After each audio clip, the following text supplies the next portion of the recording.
the Flyers versus the Flyers in a televised scrimmage to get everybody pumped up for the NHL season. And I have to say it was relatively effective. I have some criticisms, mainly the criticism of using orange and orange. I'm sure on the ice is probably not as bad. For them, it probably was not a huge issue.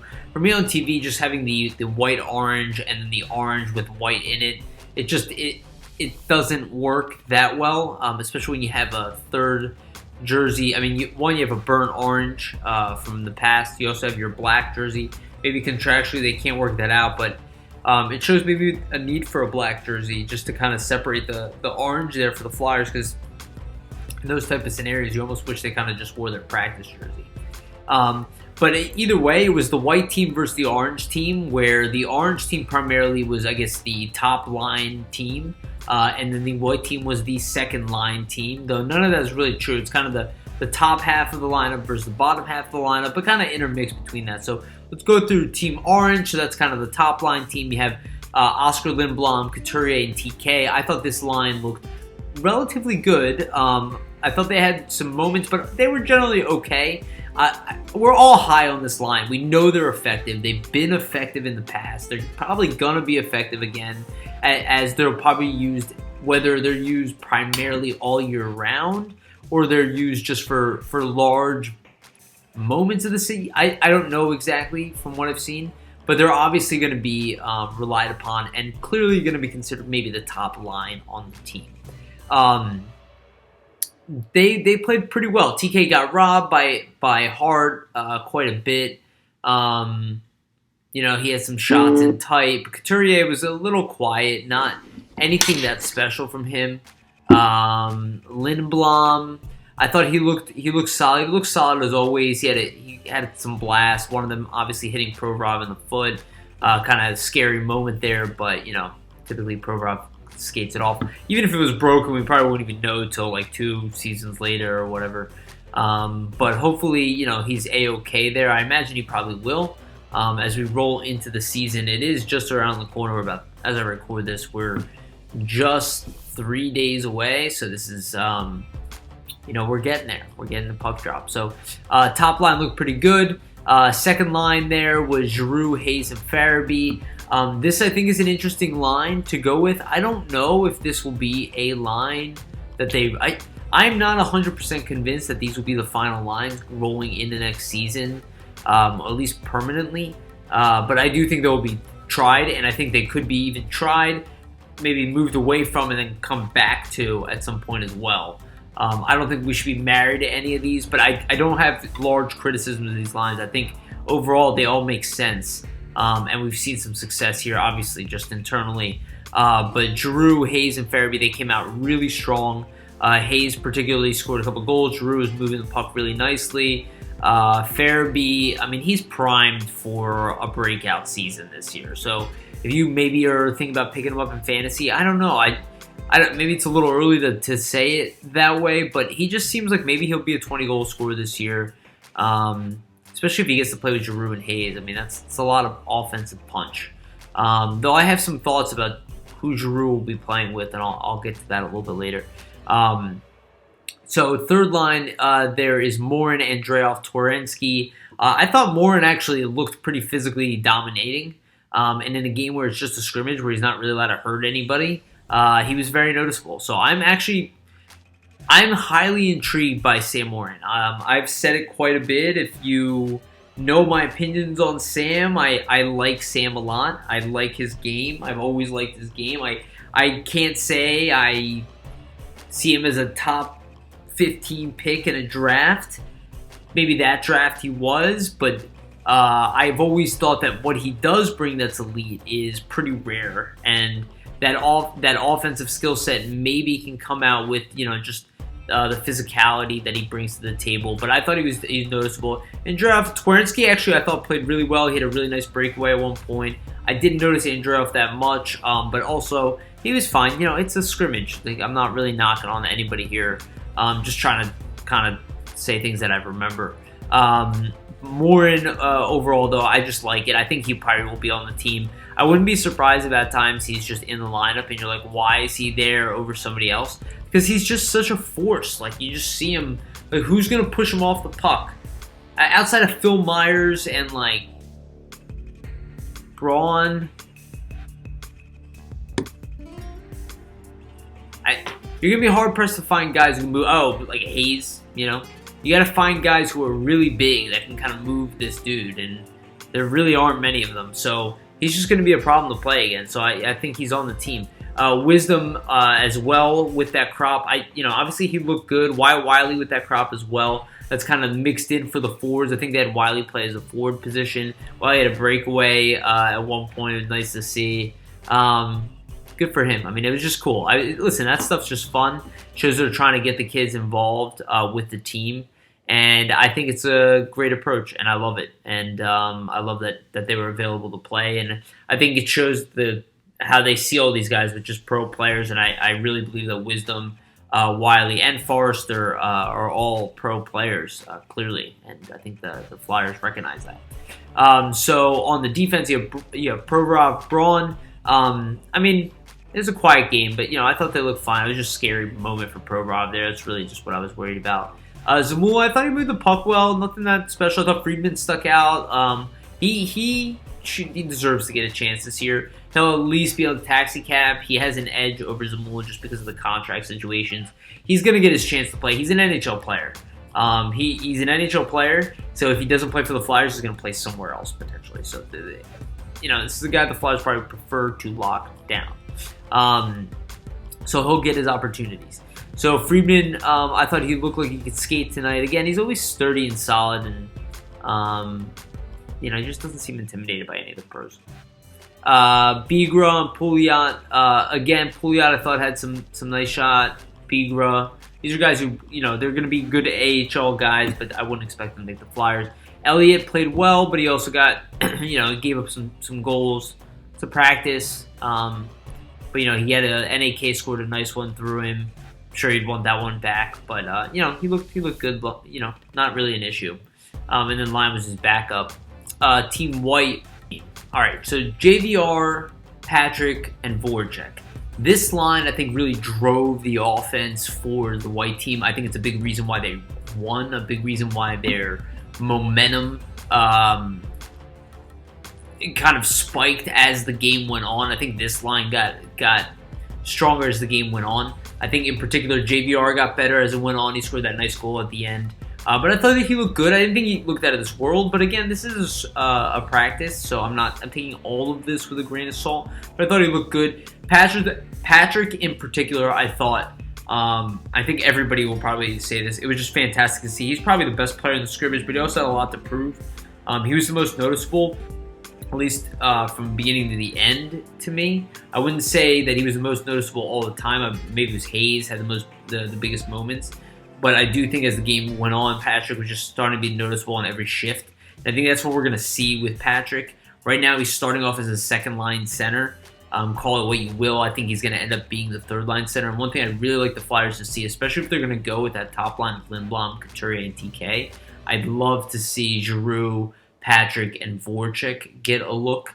I like what I'm seeing with Hayes as well and Farabee, but I do think that you can mix Hayes in with other dudes on that third line to drive a high-powered third line, and you can have a high-powered second line and a high-powered first line. You just hit a 1-2 punch with a really strong third line that Hayes can anchor rather than kind of going for a balanced middle six. So we'll see. We'll see what they really think to approach, but there's a lot of options here. The fourth line seems kind of like a no-brainer, maybe the best fourth line in the league. That's the second line here. Actually, I didn't talk about Voracek. So Voracek, I thought he had a strong game as well. He got better as the game went on. He looks primed. He looks ready. He had the best defensive. Jamie and I talked about this time. He had the best defensive season of his career. Not the best offensive one. He had a good one. Not decent. He had a good offensive year. I think he could have had better, but the team overall needed to produce better. Say about a lot of guys on this team, including Couturier, could have produced better last year. Hayes at times. A lot of guys needed to produce better. Giroux obviously being the big one. Guys on the back end, Ghost, who was not in the scrimmage, unfortunately. There's some speculations. I'd rather just leave it at that. but he'll be in the lineup probably relatively shortly. I imagine he won't be out very long. So Voracek I thought played well. The second line there, which is the fourth line, I think this will be one of the best fourth lines in the league. If it stays together, it will be just a complete pain in the butt to play against. Reminds me of the Honeybee line, only better. Back in the day when it was like Raffle, Lawton, and the other guy is escaping me right now, and I'll probably remember by the end. But it was a brutal line to play against. And we know with Pitlick already, but NAK is taking that role. This line will probably be really brutal to play against. It's fast, it can score, it can shoot. It's not a big line, but everybody on it is physical, and everybody on it is physical enough and a kind of a buzzsaw with a good motor and good wheels. So they're not getting out skilled, they're not getting out muscled, they're not getting out intimidated. They kind of have it all, and I think that's where Morin fits into the mix there, is maybe playing on that fourth line or whatever you want to call it. It's a very talented fourth line.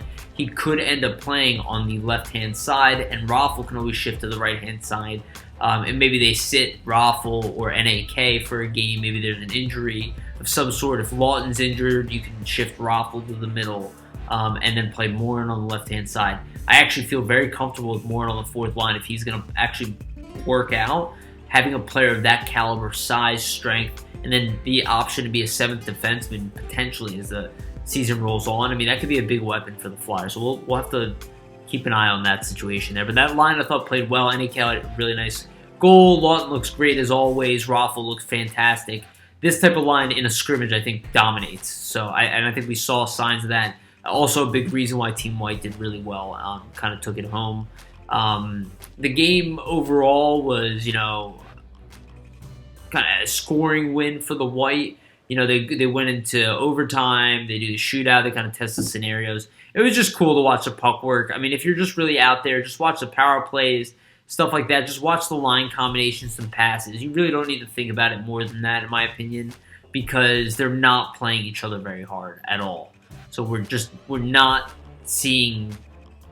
It's less than a preseason game. It's a practice game. I appreciate it for what it is. And it was awesome, and I love that they televised it. I hope they do more of it, quite frankly. Everybody knows. Take it with a grain of salt. It's just cool to see the combinations in action. Bunnaman, Frost, Sandin. I thought Sandin was okay. I thought Bunnaman had some upside, in his game. I think he was fine. I do think he'll be on the taxi cab squad to start the team. I think he was reliable last year. I don't think he necessarily had to impress in this game or whatever to get that look. I think he's impressed them enough in what he's done since joining the organization to get that benefit of the doubt. He'll probably be with the taxi cab squad. Somebody who needs the benefit or doesn't need the benefit of the doubt, kind of going to earn it through his play right now, is Frost, because he actually looked really sharp. He had some plays where he kind of maybe should have moved the puck a little differently, maybe a decision in the zone. But overall, he just looked really sharp. He looked fast. He looked like he was on another gear. It looks like he has a chance to maybe even get a shot on the team if there's an injury. Or maybe, Flyers decide to change things up. I doubt it. But, if he keeps playing like this, he won't be on the Phantoms, very long. Because you see it. You see the skill, the speed, the playmaking through the neutral zone, the ability to cut. He's going to be such a dangerous player. And I don't think anybody... Don't get discouraged just because he hasn't made the NHL at the rate and speed that you want him to. He seems to be doing a good job. And then you have the kind of the bottom end there. I brought him up earlier. Forrester, I thought he had some really nice jump. I really love the way he just filled in that room, the team there. And then Willman, I saw him a little bit. I honestly didn't see him enough, but I still think it's awesome that he's there. He's got a cool story. So I'm rooting for him, and the fact he'll probably be. It tells me he'll have a bigger role for the Phantoms, the fact he's here. And I like that, so good for him. And, I'll keep an eye on him as things move forward. Defense, we have Sanheim and Myers. This will obviously probably be the pairing at this point, and it looks like Provorov will probably roll with Ghost in the game one, assuming that's available, either that or Braun. And they're going to go with Sanheim, Myers. It makes sense. I mean, I want to see Myers or Provorov. I still believe they need to try that. But it also makes sense logistically. They don't have to learn as much. They work well. People know they work well. If you were to fight me earlier on it, I would have caved. But I just like it. I love the idea of Provorov and Myers. I still do. And I still see that being tried at some point. You had Haig and Gustafson together. I thought Gus was moving the puck well. Haig, I think, will probably always be fighting for a roster spot, but will always be noticed by the coaching staff. And I think, again, just a solid performance, nothing that crazy. Then Witherspoon and Prosser, again, had shifts. I thought these guys looked good, nothing that special. I thought Hart looked good. I think he made some really nice saves. Also gave up some goals. Again, this is a practice. I don't think anybody's beating themselves up. Sandstrom's the backup there. Overall, the big takeaway is just nice to see all the combinations. It's nice to see what the coach is putting together. And it's nice to see Patrick kind of jump around. He looked good. That's really what I'm talking about. Patrick looked good. He can skate. That kid can skate. And if you guys haven't listened to it, Jason Martinez has an awesome interview with Eric Gustafson. And the biggest thing that I take away from there is this segment. I highly recommend it. Go check out his podcast if you haven't. Flyers Daily Face-Off. Subscribe to it. Rate him. Give him reviews. Highly deserved. So Jason asked Eric Gustafson, who did you hear about on the Flyers that you heard about their talent, you came here and you saw it? And he could have named anybody on the team, and he named Nolan Patrick. He said that was the player that young players would talk about was Nolan Patrick and how much skill he had. And he said when he came here, it was very evident. And I think we have to recognize that we do have another special player. Just because he came in with some troubles doesn't mean he's not special. A lot of hero stories start that way, and I think he has hero written on him, even if he is not friends with the media. Eric Lindros didn't get along with the media very well. Mike Richards didn't get along with the media very well. You can make a case Chris Pronger didn't get along with the media well as well. He just knew how to handle them excellently. So that's one thing I would say is I don't want to buy too much into this media thing. I mean, that's for them to fight. I really just want to see how he plays on the ice. So far, so good. Great stuff, and I'm excited for the season.